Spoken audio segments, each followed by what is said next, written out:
Guys, in this video I'm going to show you how my setup is for my inflow radiant heat, and also some tips and my mistakes so that you guys can learn from them. So number one, you can see the water. Okay, so it's 8 degrees outside, and I got my boiler running. It's right there. HydroSmart putting out about 110 degrees. Return temperature doesn't even register yet. But on here, we'll hit the info, and it's 41 degrees coming in. So with a gallon per minute flow of, I think it's like 2.6 or something like that.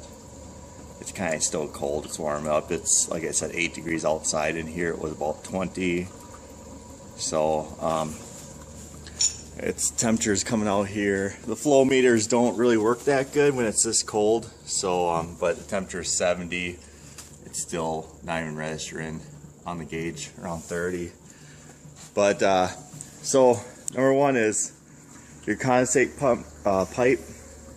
Well, mine runs underground, so I hooked it up, let this run, and then it started overflowing because the ground is frozen. So the pipe froze from the condensate, so now I'm just gonna have to do buckets till the floor warms up. So but the thing's dripping a lot, as you can see, so I'm probably gonna have to change this 5-gallon bucket every hour and a half, 2 hours. So that's gonna suck, because at night, I don't know how I'm gonna do that at night. But yeah, so number one, do not glue your condensate line. I didn't glue it, luckily, because you gotta get your floor heated up so it doesn't freeze the water underneath it. So that's lesson number one. Number two is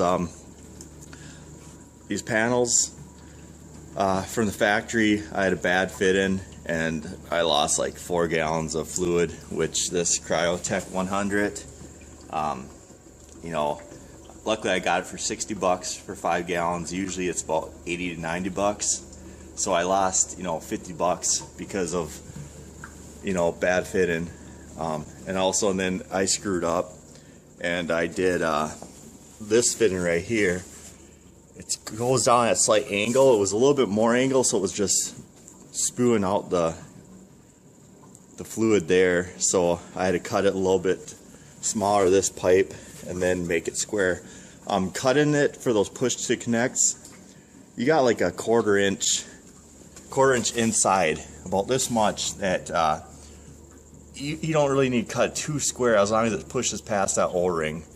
So that's not a big deal. It's just getting it level going across, or else if it's bowing a little bit, it's going to create a gap and it's going to piss the fluid. I painted these standoffs so they match the wall. When it was pissing out the fluid around, one good thing is I decided to put these fiberglass panels on it, on the moisture resistant drywall. So that helped a lot, because these panels, they get wet and you just wipe them off. They're only 20 bucks. Really flexible, you can bend them in half. So I did 4 panels on it, and that's so that was 80 bucks, but the glue, it's like 20 bucks for the glue, so 20, 30 bucks, so that's what's expensive. And then just did my gas line right here, drip leg. I used, another thing is I used a SmartSense safety shield fittings right here. What that does is if a line breaks, it automatically shuts off the gas flow. So what I did was I took off this drip leg, and it started, leaking, and then I took it all the way off, and then it just went whoop, and it closed this fit in. So then I had to wait 60 seconds for it to pressurize, equal out. But that's a good thing to have, because then if your line breaks, it's going to shut the gas flow off. What else? Concentric vents. You just, it's 2 pipes going to 1. So that's what it looks like up here. You got the bottom one's my intake, top one's or bottom one's the exhaust, top one's the intake. You can flip that pipe either way, but you just go out here, and then there is it's not pissing too much steam, but you can see it's a little bit. But yeah, so that's an easy one hole fit in, one hole in the wall. I mean, pretty simple to do. Makes it look less condensed, cleaner look. Just use a hole saw for those holes. My thermostats are just temporary right here. I just threw them on really quick. Time isn't correct, but yeah, so that's about it. I still have the hole up here, but I just want to get the slab heated enough so that it just starts getting out of sand and stuff. But yeah, the zone relay, both of them are going on. So yeah, so that's what I learned. So you're going to lose fluid, so buy extra.